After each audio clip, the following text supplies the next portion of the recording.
খিদে লেগে ভাত খাবো।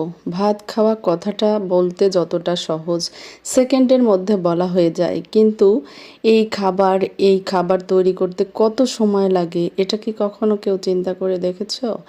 একটা খাবার তৈরি করতে হলে তাকে প্রথমে রান্না করতে হবে। অনেক সময় ধরে তাকে এগুলো গুছিয়ে নিয়ে তারপর রান্না করতে হবে।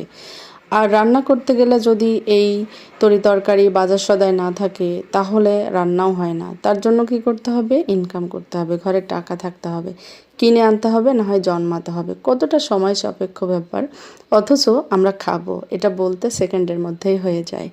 তাহলে ইনকাম করতে হবে, কিনে আনতে হবে, বাসায় এনে রান্না করতে হবে।